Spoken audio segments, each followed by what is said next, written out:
Charity begged, "Mama, please, no," her voice breaking, tears streaming down her face. But Esther, she didn't even flinch. She shoved a rag in Charity's mouth to muffle her screams, held her down while the quack did his work. Charity's body wasn't ready for what they did to her. The quack's hands were crude, his tools jagged, tearing her apart inside. Blood soaked the floor, and Charity, she faded in and out, her mind slipping away as the pain took over. Esther just stood there, watching, like it was nothing, like her daughter's life didn't matter. When it was over, the quack wiped his hands on a dirty rag and muttered, "She's done. No more kids for her." Charity lost her womb that day, ripped apart by crude hands and her mother's greed. She bled for weeks after, feverish, weak, curled up on her mat while Esther counted her profits, saying, "It's for the best." For the best? Can you imagine? In a twisted way, maybe it was a mercy. Charity would never bear daughters to sell like her mama did. But the cost, her future, her dreams of a family, all torn away with her flesh. Charity became a shell after that. She moved through life like a ghost, her once bright eyes dulled by trauma, her body a map of scars, some you could see, some buried deep inside. The men kept coming, and Esther's lies got bolder. "She's helping the family," she'd tell anyone who asked, using the same excuses I've heard in stories from all over. "We need to eat, she's doing her part." But Charity, she was drowning, y'all. She'd sit by the river sometimes, staring at the water, wondering if it would be kinder than her mama. She'd think about her daddy, about the stories she used to write, about the girl she used to be. But that girl was gone, buried under the weight of her mama's greed and the village's silence. I wish I could tell you someone stepped in, that the village rallied around her, that someone heard her silent screams. But Nembe, it's a hard place, you know? Bielsa's rich in oil, but that money doesn't reach the villages.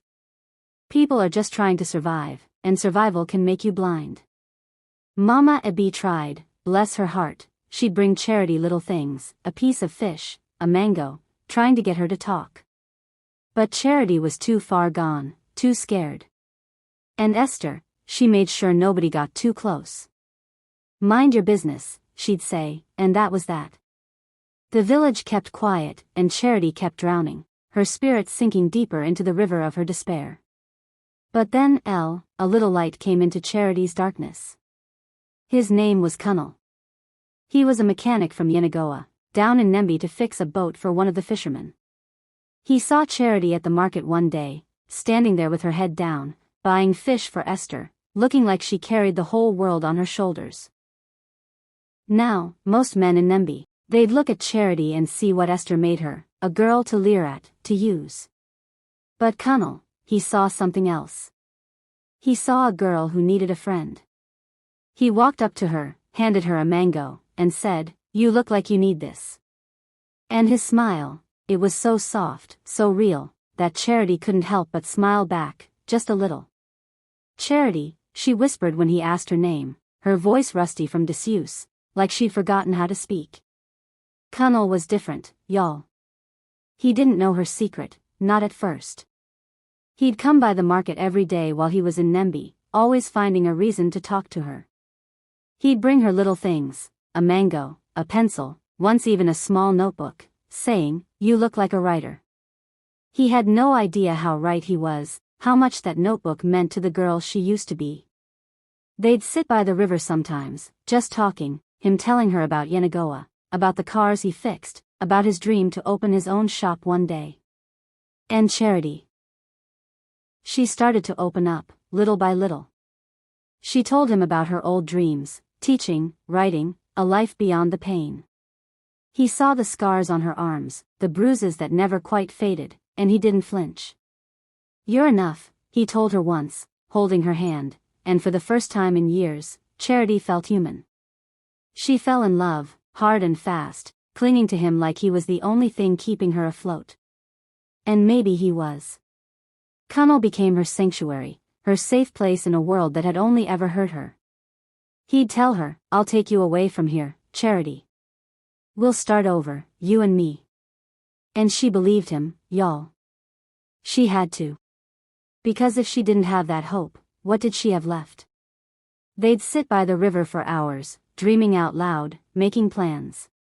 He'd say, "You'll teach, and I'll fix cars, and we'll have a little house with a garden." And Charity, she'd smile, a real smile, the kind she hadn't worn since she was a little girl. For the first time in years, she felt like maybe, just maybe, she could have a future. But life, it's not always kind, is it? 6 months into their love, Connell got sick. Real sick. He started feeling weak, couldn't work, couldn't even walk some days. He went to a doctor in Yenagoa, and they told him his kidneys were failing. He needed a transplant, or he wouldn't make it. Charity, she couldn't lose him. Connell was her light, her reason to keep going. She'd sit by his hospital bed, holding his hand, telling him, "I'll save you. I promise." But how? She had nothing, no money, no power, nothing but a body that wasn't even hers anymore. And that's when her mind started to twist, when the pain and the fear and the love, it all mixed together into something dark, something dangerous. She thought about Esther, the woman who'd sold her, who'd broken her, who'd stolen her life. Esther, who'd pawned her off to men, who'd forced her to work off a debt that was never hers, who'd stood there while a quack tore her womb apart. And then it hit her, if Connell needed a kidney to live, Esther could give it. It wasn't just about saving Connell. It was justice, a way to make Esther pay for every massage, every man, every bruise, every scream Charity had swallowed. It was a way to take back her life. One stormy night, Charity made her move. She lured Esther to the river's edge, using the same lies Esther had used on her. "A big job," she said, her voice steady even though her heart was racing. "A man with money, waiting for us." Esther smirked, thinking it was another sale, another chance to collect money from some fisherman or trader. She didn't suspect a thing. She thought Charity was broken, obedient, hers to control. They walked to the river, the rain starting to fall, thunder rumbling in the distance. Esther was talking, saying, "This better be worth it, girl," but Charity, she wasn't listening. She was thinking about Connell, about the hospital bed, about the life they could have. And then she did it. Charity killed her mama that night. She harvested the kidney with shaking hands, sobbing so hard she could barely see, the thunder drowning out her cries. Blood mixed with rain, soaking the earth, turning the river red. It was a ritual, y'all, vengeance and salvation all wrapped up in one terrible act. She thought she'd won, Connell would live, and Esther would finally pay for everything she'd done. She thought she could save him, save herself, rewrite her story with blood. But the river, it doesn't keep secrets. A fisherman was out that night, checking his nets despite the storm. He saw her, saw the blood, saw Esther's body cooling in the mud. He ran back to the village, shouting, "Murder! Murder at the river," and the police came quick. They found her like that, kneeling in the mud, clutching that kidney like it was her last hope. Her eyes, they were wild, grief and rage and love all mixed together, warring inside her. The police took her away, and the village, they stood there in the rain, watching, whispering, she was sold, her mother sold her. Some of them cried, "Mama Ebi, Papa Tombra," they knew Charity, knew the girl she used to be. But it was too late for tears, too late to save her. Charity's story was over, or so it seemed. They took her to a cell in Yenagoa, charged her with murder, and that was that. She never made it to the hospital with the kidney. Connell died a week later, whispering her name with his last breath. And Charity, she was left with nothing but the ghosts of her past. Charity's story ends in a cell, y'all, her dreams turned to ash, her life locked away behind bars. She was a victim turned villain, a girl who loved too hard and lost too much. But Charity's story, it doesn't really end with her, does it? Because this isn't just her story. It's the story of too many girls, girls whose names we'll never know. Some girls get sent to the streets in Yenagoa, Port Harcourt, even as far as Lagos, their earnings taken by madams or mothers who say they owe debts.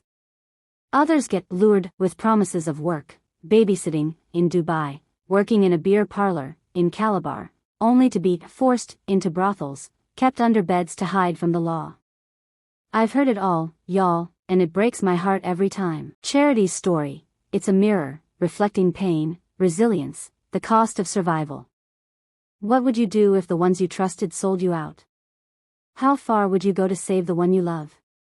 Charity's answer was blood, a desperate act born from a desperate life. Hers is a tragedy, but it's not the only one. Girls like her are still screaming into the night, hoping someone hears. The thousands trafficked each year, the countless others abused, their stories buried in silence. Charity begins at home, but for some, home is where the horror begins. This one, it hit me hard, and I hope it hit you too. If it did, hit that like button, share this video, and subscribe for more true crime tales from Naija Mystic Magic Tales. Let's talk about it in the comments. What do you think about Charity's story? What can we do to stop this cycle? And until next time, stay safe, okay? Check on the children in your own backyard, because sometimes, the ones who need saving are closer than you think.